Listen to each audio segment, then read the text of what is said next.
அந்த செல்வம் ஒரு மான கெட்டவமா. அர்ச்சனாக்காக அவன் என்ன வேணாலும் செய்வான். அவன் மாறினது ஒண்ணும் பெரிய அதிசயம் இல்ல. ஆனா இந்த பாக்கியம் எப்படி மாறுச்சு?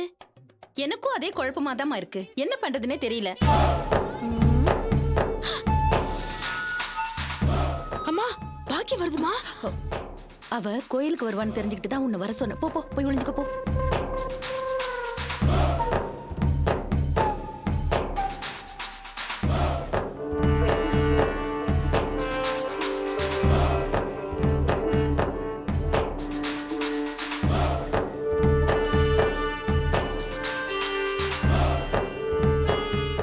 அக்கா, அக்கா, நானே உங்களை பார்க்கணும்னு நினைச்சுக்கிட்டே இருந்தேன். நல்ல வேளை கோயில்லயே பார்த்துட்டேன். அப்புறம் எப்படிக்கா இருக்கீங்க? நான் நல்லா இருக்கேன்க்கா. நீங்க எப்படிக்கா இருக்கீங்க? நல்லா இருக்கேன்னு எப்படி சொல்றது? ஏன்க்கா? இந்த கடவுளை என்னை என்னைக்கு நல்லபடியா வச்சிருக்கு. தினம் பிரச்சனை போராட்டம் இப்படியே தான் போயிட்டு இருக்கு என் வாழ்க்கை. என்னக்கா இப்படி விரக்தியா பேசுறீங்க? எல்லாம் செல்வத்தோட பிரச்சனை தான். ஆமாக்கா, நானும் கேள்விப்பட்டேன்க்கா. அந்த சிவகாமி உங்களுக்கும் செல்வத்துக்கும் ஒட்டும் இல்லாம உறவும் இல்லாம இருந்ததா தான் பொண்ணை தனி கொடுத்தனத்துக்கு அனுப்புவேன்னு சொல்லிட்டாலாமே. அதுக்கு நீங்களும் சம்மதிச்சிட்டீங்களாமே? ஆமாக்கா, வேற என்ன செய்ய சொல்றீங்க? இப்ப எங்க நிலைமை அந்த மாதிரி. ஒத்துக்கலன்னா என்ன சுயநலக்காரி இல்ல பட்டம் கட்டிடுவாங்க. அதனாலதான் வேற வழி இல்லாம ஒத்துக்கிட்டேன். சரிக்கா, உங்களுக்கு வேற வழி இல்லாம ஒத்துக்கிட்டீங்க. செல்வம் எப்படி ஒத்துக்குச்சு? அதை ஏன் கேக்குறீங்க? அது ஒரு பெரிய கூத்து. அவன் எங்க?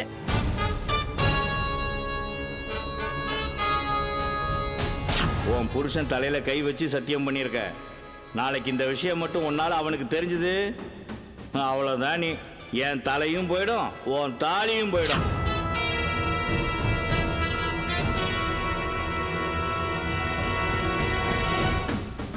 என்னக்கா ஏதோ சொல்லணும்னு வந்தீங்க, அப்படி நிறுத்திட்டீங்க?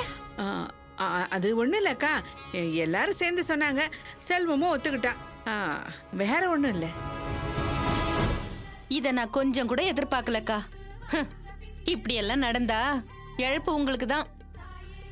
உங்க பிள்ளைங்க 2 பேரையும் கரை சேர்க்கிற வரைக்கும் செல்வத்தை உங்க பிடியில வச்சுக்கணும்னு நினைச்சீங்க. இப்ப நீங்களே தனி கொடுத்தனம் போறதுக்கு ஒத்துக்கிட்டீங்கன்னா என்னன்னு சொல்றது? விதின்னு தான் சொல்ல முடியும். என்னத்த விதின்னு சொல்றது? ஒரு பக்கம் நடக்கிறது நடந்துகிட்டே தானே இருக்கு. ஆமாக்கா, என்னக்கா இந்த பக்கமும் அந்த பக்கமும் பாத்துட்டே இருக்கீங்க?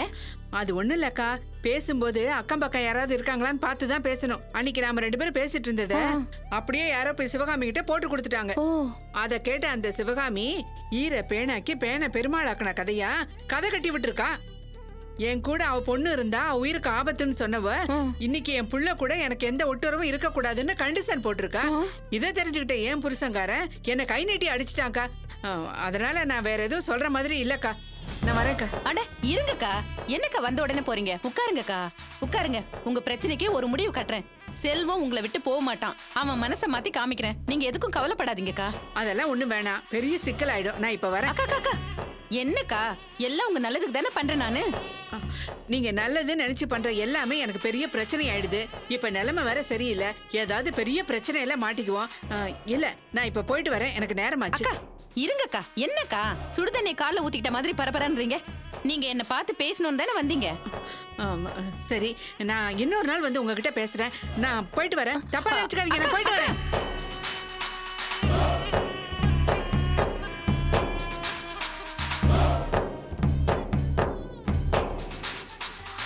அம்மா, என்னம்மா பரபரன்னு ஓடுறா?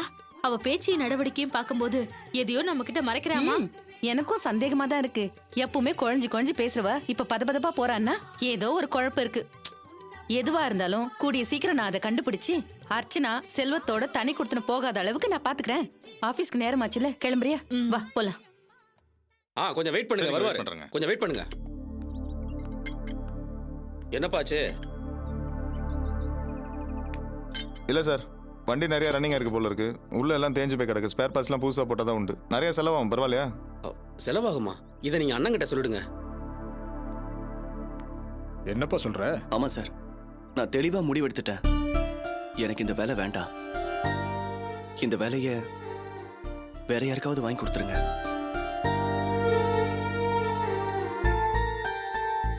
என்னப்பா தம்பி, திடீர்னு இப்படி வந்து சொல்ற? பணம் ஏதாவது பத்தலையா? இல்ல சார், ₹1 கூட புரட்ட முடியல சார். கவர்மெண்ட் வேலைங்கிறதெல்லாம் பெரிய கனவு சார். என்ன மாதிரி ஆளுங்கள்லாம் அந்த மாதிரி ஒயிட் கார் ஜாபுக்கு ஆசைப்படக்கூடாது. ஏதோ அண்ணன் ஒருத்தர் இருந்ததால என்னால டிகிரி வரைக்கும் படிக்க முடிஞ்சது சார். இல்லாட்டி 10வது முடிஞ்சதுமே ஏதாவது கம்பெனியில ஆபீஸ் பாயாவோ இல்ல டெலிவரி பாயாவோ இருந்திருப்பேன் சார். நான்லாம் அரசாங்க சம்பளம் வாங்கணும்னு நினைச்சது தப்பு சார். எனக்கு அந்த கொடுப்பனை இல்லை சார்.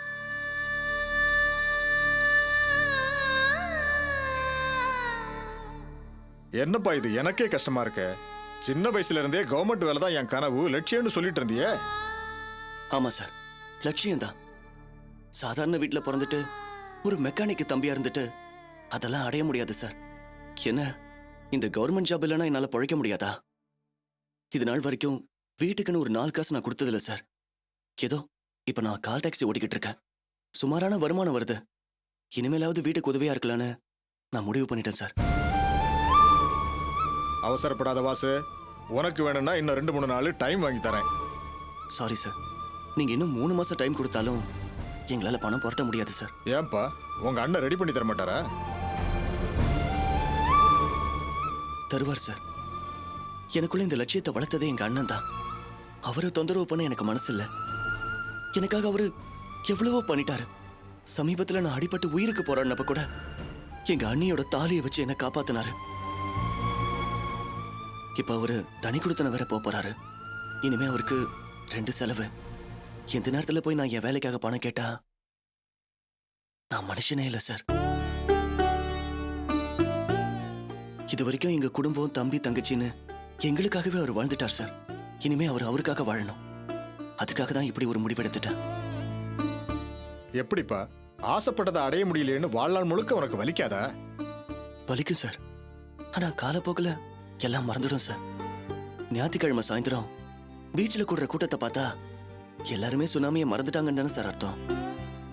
காலம் எல்லாத்தையும் மறக்கடிக்கும் சார். எனக்கு நீங்க ரொம்ப உதவி பண்ணிருக்கீங்க. நான் என்னைக்கு மறக்கவே மாட்டேன். வரேன் சார்.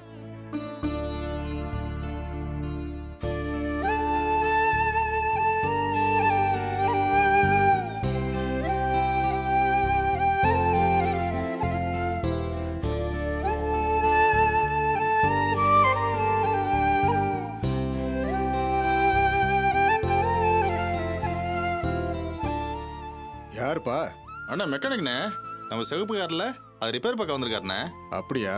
என்னப்பா பார்த்துட்டியா? பார்த்துட்டேங்க. வண்டி ரொம்ப அடி வாங்கியிருக்கு. ஸ்பேர் பார்ட்ஸ்லாம் புதுசாக மாற்றி போட்டால் தான் வண்டி சரியாக இருக்கும். என்ன செலவாகும்? எப்படியும் ஒரு 10 ரூபாய்க்கு மேலே ஆகுங்க. சரி பண்ணிடு. இதுதான் கடைசி. இதுக்கப்புறமா ஏதாவது கோளாறு பண்ணுனா அந்த கழுதையை மாத்திட்டு வேற வாங்கிட வேண்டியதுதான். சரி போ, நான் பணத்தை கொடுத்து அனுப்புறேன். சார், ஒரு சின்ன உதவி. உதவியா? என்னப்பா உதவி? இப்போ வந்துட்டு போனல அந்த பையன் வாசு, அவன் அந்த பணத்தை கட்டுறதுக்கு இன்னும் 2-3 நாள் அவகாசம் வாங்கி தர முடியுமா சார்? தரலாம். ஆனா அவன் தான் பணம் புரட்ட முடியலன்னு சொல்லிட்டானப்பா. புரட்டிடலாம் சார், எப்படியாவது புரட்டி கட்டிடலாம். நீங்க மட்டும் உதவி செஞ்சீங்கன்னா அதுவே போதும். அவனுக்காக இவ்வளவு துடிக்கிறிய, நீ யாருப்பா? நான் தான் அவனோட அண்ணன் சார். சார், அரசாங்க வேலைக்கு போகணுங்கிறது அவனோட கனவாக இருந்துச்சு. அந்த கனவு கெட்டு போயிடக்கூடாது சார். நான் என் தலையாட பணம் வச்சாதான் அந்த பணத்தை கொடுத்துட்றேன் சார். அட நீ தானே அது? உங்களை பார்க்கவே ஆச்சரியமா இருக்குப்பா. இந்த காலத்துல இப்படி ஒரு அண்ணன் தம்பியா? நீ கஷ்டப்படக்கூடாதுங்கிறதுக்காக அவன் வேலையே வேண்டாங்கிறான். அவன் கனவு வீணாயிடக்கூடாதுங்கிறதுக்காக நீ தலையவே அடமானம் வைக்கிறேன்னு சொல்ற. சந்தோஷம்பா, ரொம்ப சந்தோஷம். உனக்கு என்ன டைம் தானே வேணும்? 3 நாள் டைம் தரேன். பணத்தோட வா. அந்த வேலை உன் தம்பிக்கு தான். போதுமா? நன்றி சார், ரொம்ப நன்றி. வேலையை வாங்கிட்டு அப்புறம் சொல்லு நன்றிய. வரேன் சார். அண்ணே. என்னடா? என்னண்ணே சென்டிமெண்டா ஃபீல் ஆயிட்டீங்க? நிஜமாவே வேலைகளை வாங்கி தர போறீங்களா? அரசியல்ல இதெல்லாம் சகஜம்டா. அண்ணன் கொடுத்தா என்ன, தம்பி கொடுத்தா என்ன, நமக்கு தேவை பணம் தான். சரி சரி, அடுத்த ஆள் வர சொல்லு. சரிண்ணே. ஹே, நான் என்னப்பா பண்ண முடியும்? வேலை ஜாஸ்தியா இருக்குப்பா. கோச்சுக்கிட்டியா? சாரிப்பா. அதான் இன்னைக்கு வந்து பாக்குறேன்னு சொல்றேன்ல. இதை கம்ப்ளீட் பண்ணிடு. என்ன சரி. அன்னைக்கு என் ஃப்ரெண்டு ராணியை பார்த்தேன். அவளும் சினிமாக்கு போனாங்களாம். நீ எங்கேயாவது என்ன கூட்டிட்டு போறியா? வேண்டாம். நான் சொல்லிதான் நீ கூட்டிட்டு போனமா? அப்படி நான் சொல்லி நீ கூட்டிட்டு போன திருப்பி பழைய கதைக்கு வந்துட்ட பாத்தியா? அதான் சொல்றேன்ல. மாலினி, ஆஃபீஸ் ஹவர்ஸ்ல ரொம்ப நேரமா ஃபோன் பேசிட்டு இருக்க. டீம் லீடர் வரதுக்குள்ள ப்ராஜெக்ட் முடிச்சாகணும். ஃபோனை கட் பண்ணிட்டு ஒர்க்கை கவனி. சாரிப்பா, உட்பி லைன்ல இருக்காரு. இதோ முடிச்சிடுறேன். சரி. சொல்லு. உன்கிட்ட பேசிட்டு இருந்தது. இது okay தானே? ஓகே. ப்ராஜெக்ட்ல இப்ப ஹெவியா இருக்கு. முன்ன மாதிரிலாம் என்னால அடிக்கடி லீவ் போட முடியாது. இந்த வீக்ல கண்டிப்பா லீவ் எடுக்கிறேன். சரியா? இது கொஞ்சம் செக் பண்ணு. ஜாலியா டைம் ஸ்பெண்ட் பைக்லயா? No way. கார் எடுத்துட்டு வா. கார் எடுத்துட்டு வரலன்னா நான் வர இதை மாட்டேன். முடிச்சதுக்கு அப்புறம் சொல்லு. ஓகே? சரி சொல்லிட்டு இருக்கேன். புரிஞ்சுக்கோப்பா. நான் பாட்டு பிரச்சனை போட முடியாது. மகாபலிபுரமா? ஐயோ, சான்ஸே இல்ல. இல்லப்பா, ஒரே ஒரு நிமிஷம் பேசிட்டு வந்துடுறேன். சொல்லு. அப்புறம் இந்த வீக் கண்டிப்பா லீவ் போடுறேன். சரியா? அதுக்கப்புறம் உனக்காக ஒரு டிஷர்ட் வாங்கி வச்சிருக்கேன். அது என்ன கலர்னு கரெக்டா கெஸ் பண்ணி பார்க்கலாம். ஆஹா, இல்ல. ஹேய், என்ன நினைச்சிட்டு இருக்க உன் மனசுல? நீ பாட்டுக்கு போனை வாங்கி கட் பண்ற. கொஞ்சம் கூட மேனஸ் இல்லையா உனக்கு? உனக்கு மட்டும் மேனர்ஸ் தெரியுதா? ஆஃபீஸ் ஹவர்ஸ்ல இப்படி வெட்டித்தனமா உட்கார்ந்து பேசிட்டு இருக்கியே. ஏற்கனவே உன்னை போனை கட் பண்ணுன்னு சொல்லிட்டு தானே போனேன். அதுக்கப்புறமும் உன் இஷ்டத்துக்கு நடந்துக்கிட்டா என்ன அர்த்தம்? நான் அப்படிதான் பேசுவேன். அது கேட்க நீ யாரு? இங்க பார், டீம் லீடர் இல்லாதப்போ இங்க நான் தான் இன்சார்ஜ். நான் கேட்காம உன்னை வேற யாரு வந்து கேட்கணும்? நீ இன்சார்ஜ் தானே? என்னமோ டீம் லீடர் மாதிரி நடந்துக்கிற. அந்த போஸ்ட் கிடைக்க இருந்தது, மிஸ் ஆயிடுச்சு. அதுக்குன்னு இப்படி சான்ஸ் கிடைக்கும் போதெல்லாம் போஸ்டிங் கிடைச்ச மாதிரி ஆடாத. ஏய், ரொம்ப பேசாத. நீ பண்ணது தப்பு. அதனால தான் நான் போனை கட் பண்ணேன். தேவையில்லாம டைமை வேஸ்ட் பண்ணிட்டு இருக்காத, போய் வேலையை பாரு. சும்மா அதிகாரம் பண்ணாத. நீ பாட்டுக்கு பட்டுன்னு போனை கட் பண்ணிட்ட. என் உட்பி அதை இன்சல்ட்டா ஃபீல் பண்ண மாட்டாரா? என்னை பத்தி என்ன நினைப்பாரு? எனக்கு அதை பத்தி எல்லாம் கவலை இல்ல. நீ உன் வேலையை பாரு. எப்படி கவலை இருக்கும்? நீதான் சரியான காட்டு மிராண்டியாச்சே. உனக்கு எப்படி புரியும்? ஏய், திஸ் இஸ் யுவர் லிமிட். தேவையில்லாம பேசாத. இனிமே என்ன பத்தி ஏதாவது பேசுன நான் அப்படிதான் பேசுவேன். சரியான காட்டு மிராண்டி, காட்டு மிராண்டி, காட்டு மிராண்டி.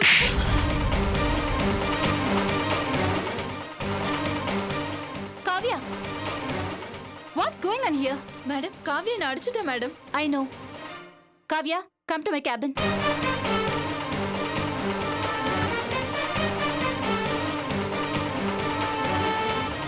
என்ன பிரச்சனை காவ்யா? அவ ஆபீஸ் டைம்ல அவ உட்பி கிட்ட பேசிட்டு இருந்தா. நான் போனை வாங்கி கட் பண்ணதுக்கு என்ன காட்டு மிராண்டின்னு திட்டினா. கோவம் வந்துருச்சு. அதான் சாரி மேடம். நோ, எதுக்கு சாரி எல்லாம்? நீ பண்ணதான் correct. Very good. Keep it up Kavya. Madam, நான் உன் இடத்துல இருந்திருந்தாலும் இதே மாதிரி தான் நடந்திருப்பேன். உன்னோட சின்சியரிட்டி எனக்கு தெரியும். அந்த மாலினியோட லேசினஸும் எனக்கு தெரியும். அவளை நீ அடிச்சது தப்பே இல்ல. இனிமே நான் இல்லாதப்போ இதே மாதிரி தான் நடந்துக்கணும். நீ மாலினி வர சொல்லு, நான் அவளை கண்டிச்சு வைக்கிறேன். Okay madam.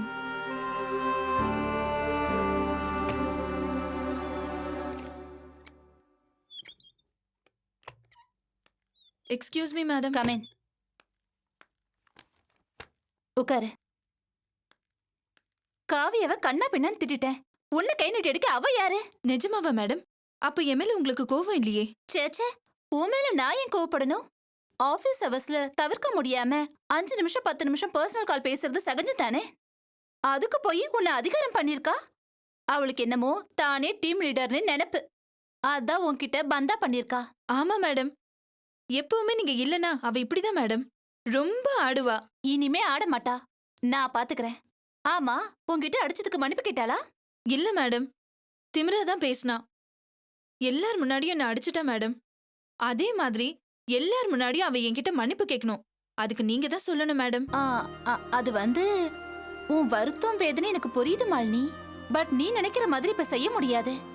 அது மேனேஜர் எம்டின்னு தகவல் போச்சுன்னா அப்புறம் உன் மேலதான் என்கொயரி வரும். அதுக்காக அடிச்சவளை அப்படியே விட்டுற முடியுமா மேடம்? விடாத. பதிலுக்கு திருப்பி அடிப்போம். அப்பதான் உன் ஆத்திரம் அடங்கும். ஆனா திருப்பி அடிக்கிறத கையால் அடிக்க கூடாது. வேற மாதிரி அடிக்கணும்.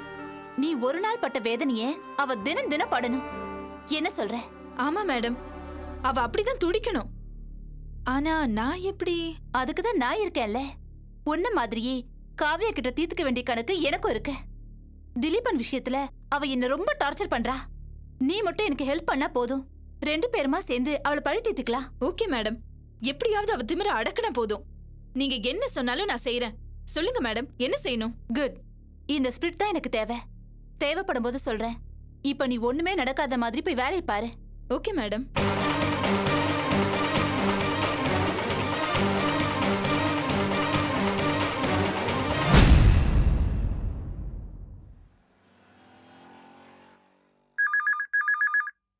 வாசு எங்க போனா?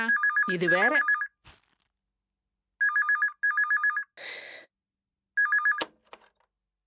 ஹலோ ஆண்டி, நான் ரேவதி பேசுறேன். வாசுகிட்ட கொடுங்க, நான் அவசரமா அவர்கிட்ட பேசணும். ஏண்டி, நீ நல்லா சொல்றதானே தின்ற? உனக்கு சூடு சாணம் எதுவுமே கிடையாதா? உன் உடம்புல நல்ல ரத்தம் தானே ஓடுது. வேடி போன. ஐயோ ஆண்டி, நான் சொல்றத கொஞ்சம் கேளுங்க. நான் சொல்றத நீ கேளுடி. உன் மண்டல எதுவுமே ஏறாதா? உனக்கு அறிவில்ல? என் பையனுக்கு எதுக்கு நீ ஃபோன் பண்ணி இம்சை பண்ற? அவன் உயிரோட இருக்கிறது உனக்கு பிடிக்கலையா? அவன் தான் உங்க சகவாசமே வேண்டாம் தலைமொழிட்டு வந்துட்டால. அதுக்கப்புறம் ஏண்டி அவனை தொந்தரவு பண்ற? இனிமே நீ அவனுக்கு ஃபோன் பண்ண உன் மரியாதை கட்டுறோம். இந்த காலத்து பசங்களை கெடுக்கிறதே இந்த மாதிரி பொண்ணுங்க தான்.